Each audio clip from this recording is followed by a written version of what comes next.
good to have the brothers here. As you know, the church is always filled with women, so it's good to have the faithful few brothers. Amen. So listen, it don't take any. Well, last time I looked in the Bible, God told Gideon, you got too many men with you. Guess what? I'm going to take you from 32,000 all the way down to 300 and give you the victory. So I believe this is these 10 men in here, that's the 300 right now that's going to get the victory.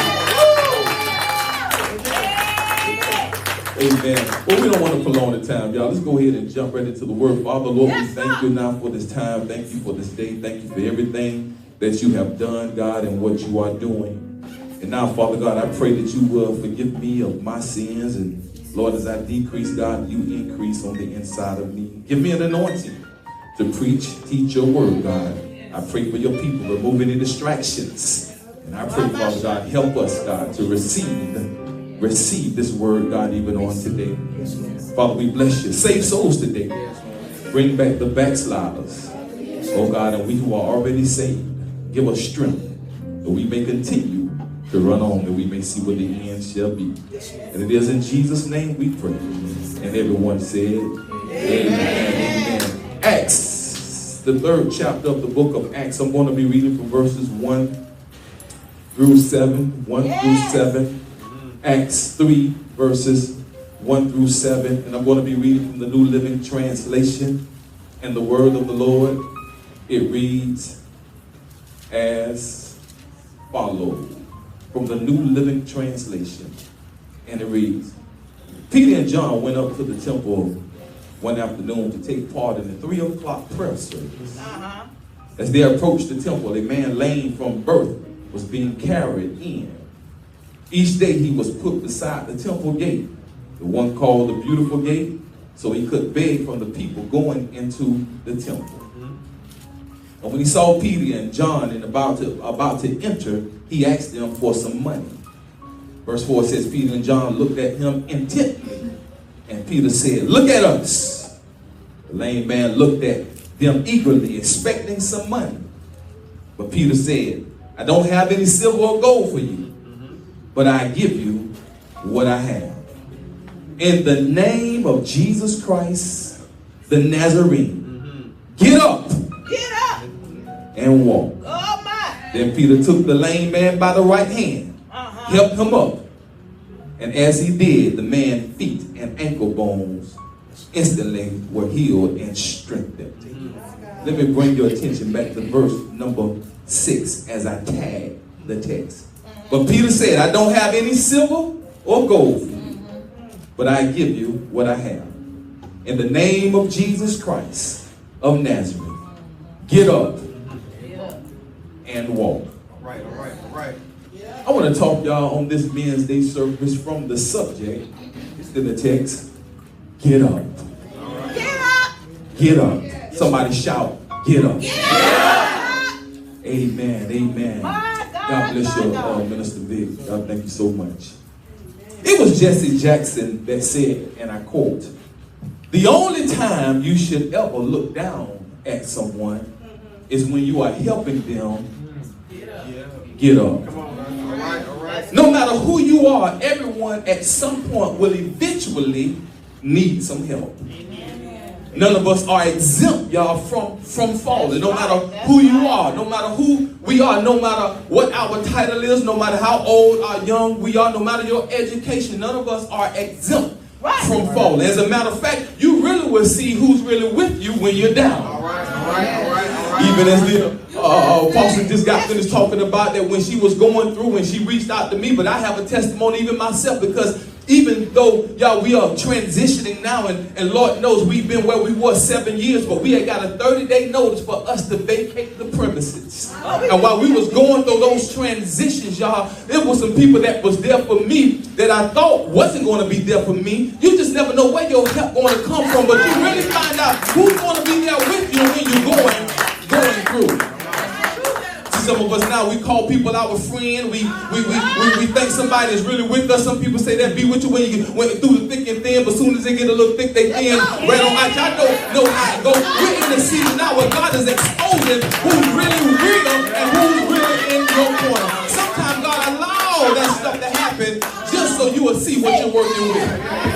Yeah, but don't worry about it, because it don't matter who's with you, who walked away with you, walked away from you. As long as God is right there, you're going to be all right. I don't know who I'm talking to right now, but God said you're going to be all right because God is all that you need. As we jump into this text today, y'all, we're going to see that Peter helped this man that was born lame, born from his mother's womb lame, and he helped him get back on his feet through the power of God. But as the circumference or the context, y'all, so you can respect the content, not long after Peter had preached a message on the day of Pentecost, the text says, y'all, that it was 3,000 souls that were saved. All right. He preached this message, and when he preached this message, people got saved. They got saved and filled with the Holy Spirit by the preaching of the Word of God. That's why it's so important to have your ears to hear this Word, because this Word can save you. This Word can deliver you. This Word can be everything that you need. But when you look at this text, not many days after now, Peter and John, they were headed up to the temple at the hour of prayer, being the ninth hour.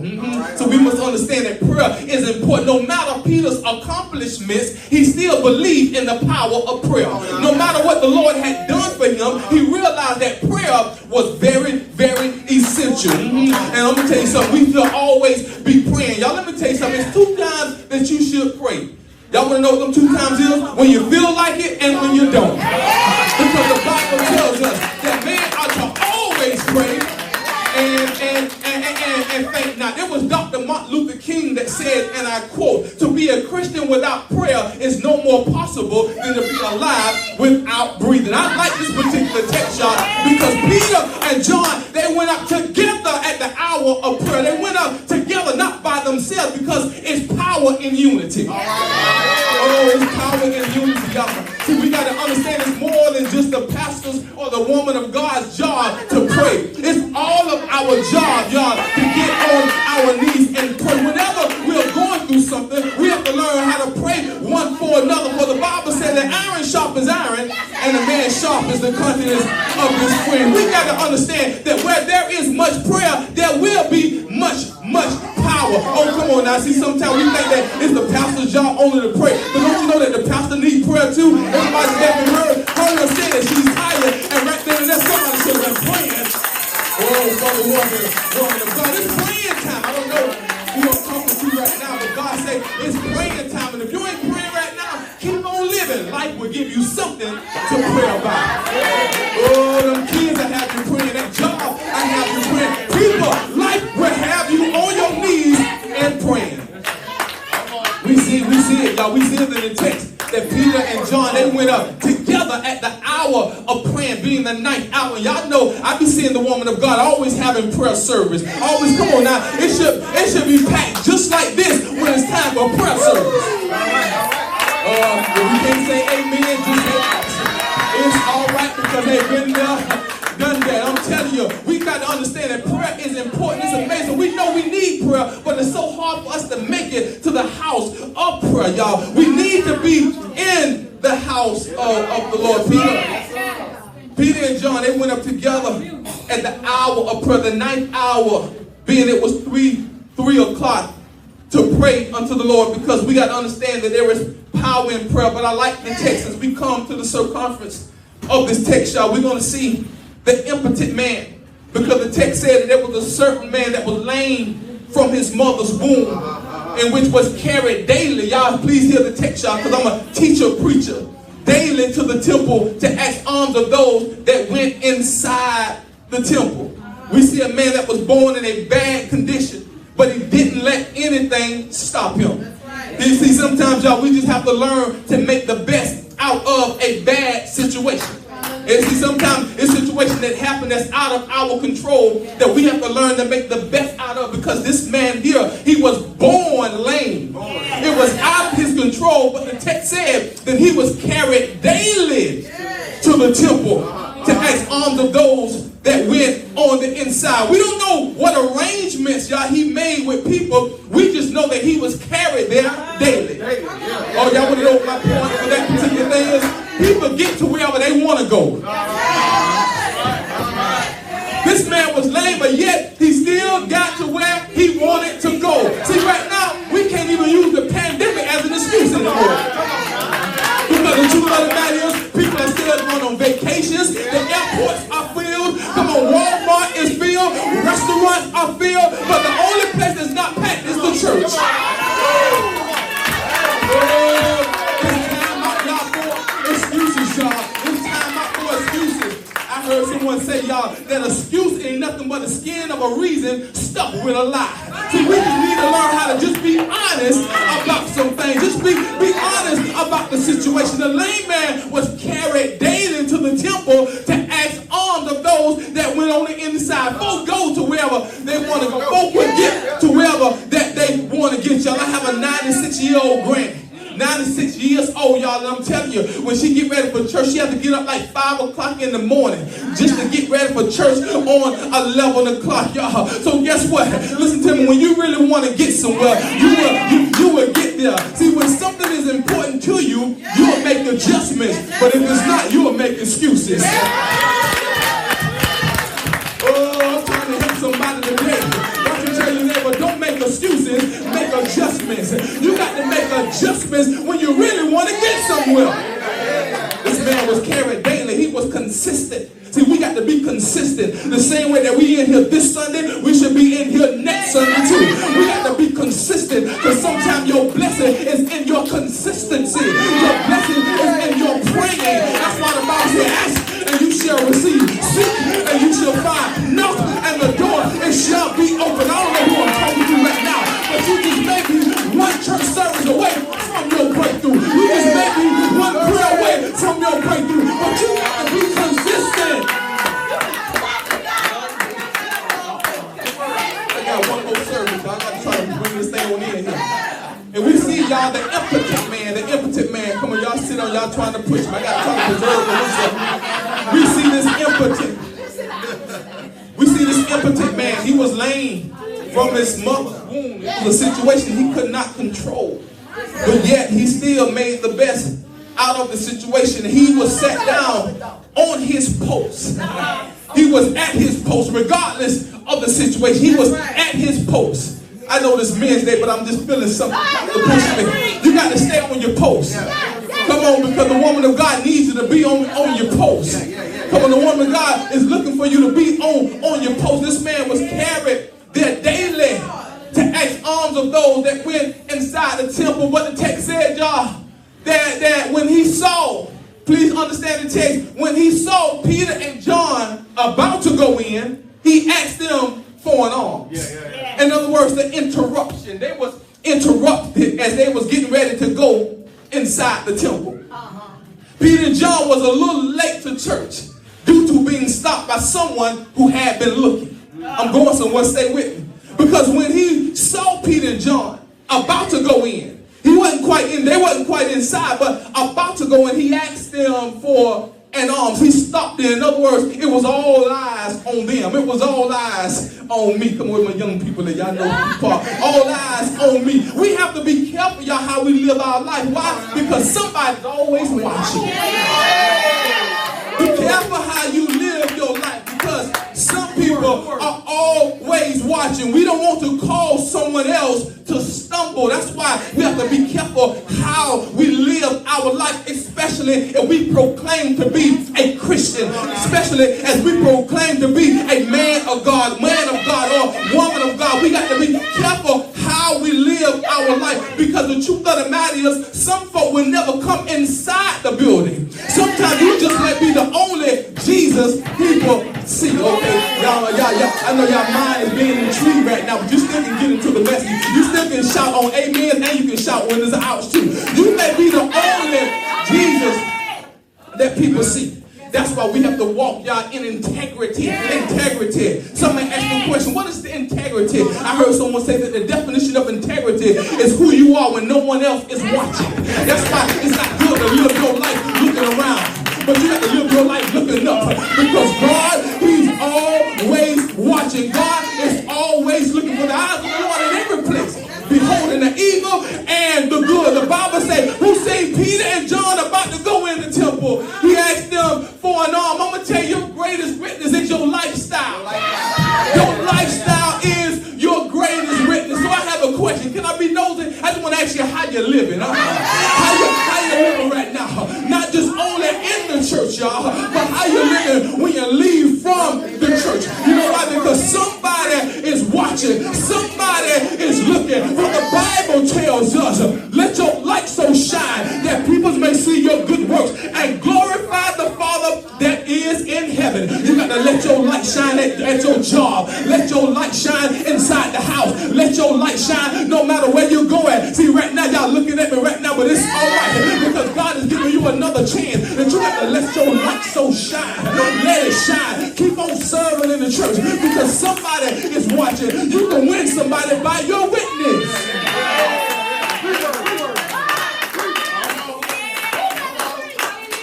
They were interrupted. Like some of you all probably was interrupted on your way coming to church right now. Was interrupted because sometimes ministry, come on, starts outside the building. It starts outside the building. We come in here to get in power, but ministry starts outside of the building. He was interrupted, y'all. I'm almost done, y'all. We see in this text, y'all. We see the impotent man. We see the interruption. But now we're going to see the intentionality, because when you understand this text here in the book of Acts of the Holy Spirit, when Peter then was filled with the Holy Spirit, when the Holy Spirit came on the scene and empowered the men and women of God, we see the intentionality, because now Peter, whenever he began to look at him, guess what? The man was looking up, and Peter demanded his attention. Peter demanded the lame man's attention. And the text says, and fixing his eyes on him with John, Peter said, look on us. The man not asked Peter them for something, but I can see him right now because he was a beggar. He asked Peter them for something, but then he started looking everywhere else, like where else I can get something from, instead of focusing on who he just asked. Peter fixed his eyes on him and said, look on us. In other words, he was trying to say, stay with me, stay with me, stay with me. I believe that's what God is trying to tell some of us right now. Stay with me, stay with me. Don't get so distracted. Y'all know how we can be, y'all. We can be in church, y'all. Our body can be here, but our mind can be on the other side of town. Stay with me, stay with me. Don't lose it, don't lose it. Especially when the word get ready to go forth, we have a tendency to start drifting off, y'all. But we got to stay with me. You got to stay with me, because the enemy don't want you to get this word. Oh, right now, some of you are fighting right now. You're fighting. You're fighting to stay focused in your mind. You know how sometimes we can drift off. We can drift off. We can think about what we get ready to do once we leave from it. But ain't nothing you can do about it right now. Everything's in the Lord's hand. You got to stay with me. Peter said, look on us, y'all. And sometimes we spread ourselves too thin, but God is demanding our attention today. He's demanding our attention. And it's time. I don't know who I'm talking to right now, but it's time to put our eyes back on God. It's time to refocus. I don't know who I'm talking to. You got to refocus. You got to be just like how Peter was. The Bible says that Jesus told Peter, come. You asking me, can I come out there on the boat to you? If you big enough to ask God for it, he's big enough to give it to you. He said, come on with your bad self. And don't you know that Peter stepped out on the boat, y'all, walking to Jesus. But the text said, y'all, the text said he heard the boisterous winds and he began to look away and he began to go down. I'm simply trying to tell somebody right now, don't give in to the noise. Don't give in to the noise. God is simply trying to tell you to stay focused. Stay focused. You know why all that noise is happening right now is because you're close to your breakthrough. See, you're close that Peter was getting to Jesus. That's when the wind started. You're closer to your breakthrough. And that's why the noise is happening, because God is up to something. You're close right now. You're close to your miracle. You're close to your deliverance. You're close to your breakthrough. I don't know who I'm talking to right now. I wish I had somebody that can receive it. They say, I know I'm close. I receive that. I receive it right now. I know I'm close to my breakthrough. Yes, sir.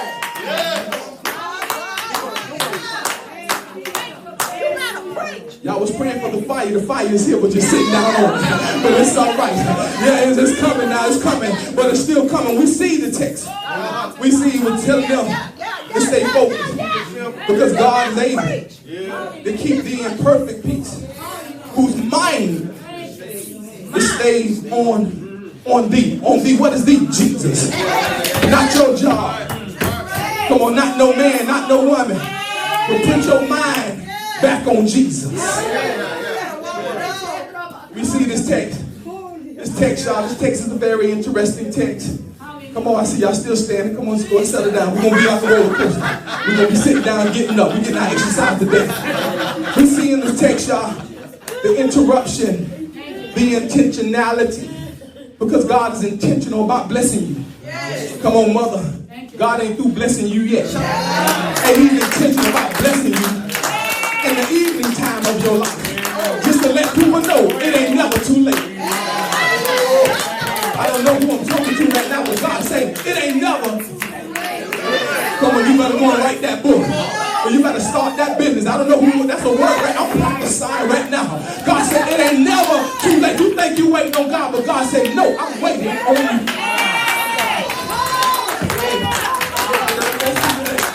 Oh yeah. We see in this text, y'all. Now get ready to close this thing on out. We see that Peter and John, they was together. They was interrupted by this man that wanted something. We see that Peter was intentional about telling him to pay attention because God is demanding our attention. But the last thing that we're going to see in this text, y'all, we're going to see the intercession. I like this text, y'all, because when Peter demanded his attention, the Bible said the man looked on him expecting to receive something of him. Yes. See, when we come into the house of God, we got to raise our expectancy. Yes. You got to expect it. Yes. Come on now, the woman of God shouldn't always have to pump and prime you. Yes. Come on, she shouldn't always have to walk down. You should come in here with a hallelujah on your lips. You should come in here with a I thank you, Jesus. You should come in here with expectation. See, God got some blessings for us, but we ain't even ready for them. Oh my God, you got to get ready for the blessings. Oh, the Bible said that they came, he looked on them, he was expecting to receive something of them. We got to be expecting, y'all. We got to be, no matter how long it takes, let me pause right here because I feel a prophetic moment. Because sometimes, y'all, we feel like because it haven't happened in the time that we wanted to happen, then our expectancy has went down. But you got to raise your expectancy back up. You got to raise it back up because God has a blessing with your name on. You got to be like that woman that had the issue of blood. The Bible says she said in her mind, if I can but touch the hem of his garment, I shall be made whole. Her expectancy was raised before she actually got the blessing. And whenever God speaks the revelation, you got to learn how to praise God on revelation before you get the manifestation. If you got that word, and if God already told you that he was going to bless you, don't wait till you get it. You got to praise God in advance. See, somebody ain't receive that right now. That's a prophetic word right now. You got to praise God before you get the healing, before you get the house, before you get the husband. You got to learn how to praise God in advance.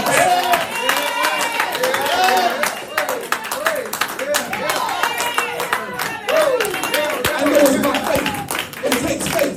So some of us are trying to understand it in our minds, y'all.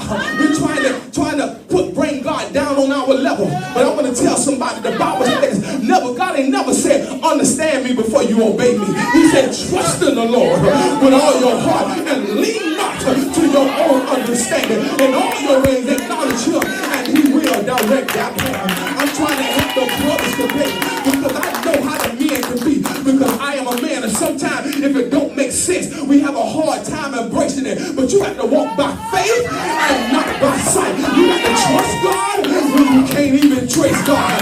Trust him with your money. Trust him with your life, because God will never lead you astray.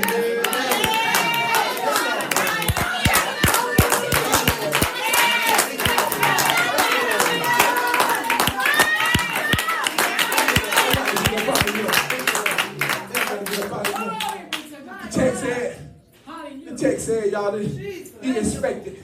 We got to raise our expectations because the blessings are always in the pressing. You never know. You never know. This could be your day. But you got to keep on pushing. Keep on praying. Don't stop. Don't stop. Just keep on going forward in God.